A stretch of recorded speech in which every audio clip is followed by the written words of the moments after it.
Hi, welcome back to part 2 in a series of videos where we're taking a look at particular characters in the A Song of Ice and Fire book series and the medieval trope of weight equaling wealth and the stereotypical traits associated with such characters.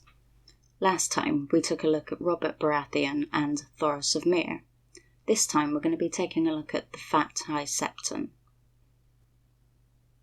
Throughout Westerosi history, there have been so many High Septons that it often becomes difficult for characters to tell one from the next, so they'll become referred to by their characteristics such as the High Lickspittle, the Stonemason one, the Old One, or in the start of the current story, we have the Fat High Septon. The first thing we learn about the current High Septon is in a Game of Thrones when Ned holds a small council meeting. Littlefinger is complaining that the chap haggles worse than a Dornish fishmonger, which in any marketplace, as we can imagine, is someone who knows the value of money and works hard to make it. And in this scenario, where the High Septon is certainly not struggling, we soon learn how greedy the Fat High Septon is.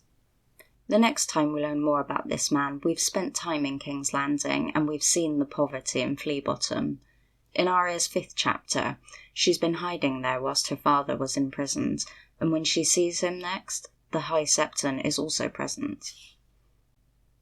The High Septon himself stood behind him, a squat man, grey with age and ponderously fat, wearing long white robes and an immense crown of spun gold and crystal that wreathed his head with rainbows whenever he moved.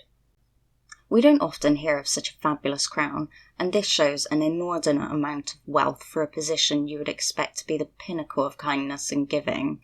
So already in Book 1, we see his greed established and reinforced by the poverty we'd just seen earlier in this chapter.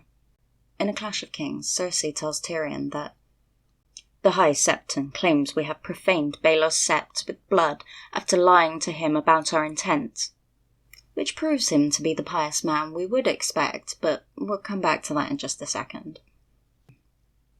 Only a paragraph or two prior to this, Cersei and Tyrion are having a discussion regarding King Joffrey and his crown, in relation to his position and responsibilities, which we can easily apply to the High Septon as well.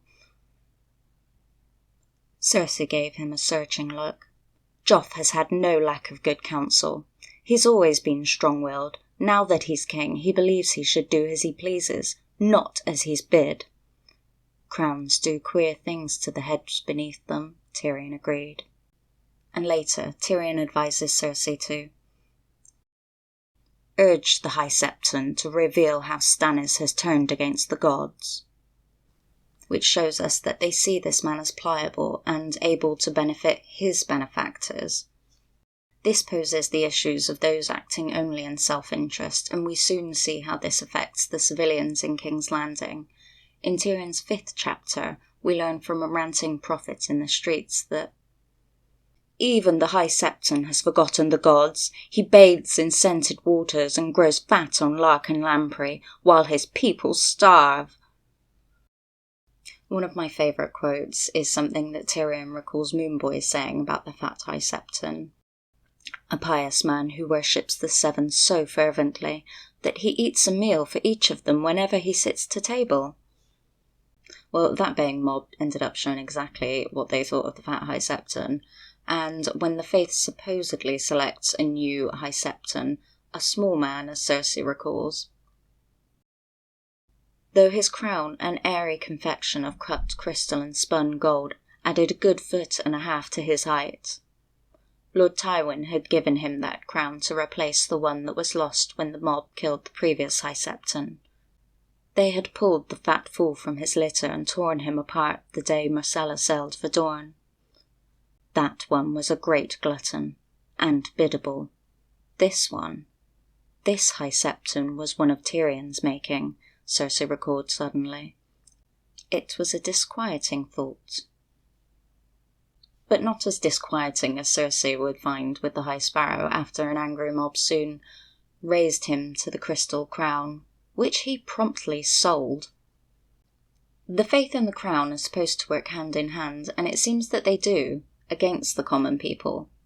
If the Fat High Septon was as pious as he claimed, he would not be biddable and you would be expecting him to empathise with the starving city. perhaps sell his crown and open up his hearth and table to those in need. This is not the type of High Septon that the crown wants, though, as we see with Cersei's interactions with the High Sparrow later on. A small, thin, and devout man who shares any wealth he has in these harsh war times, and is seemingly incorruptible.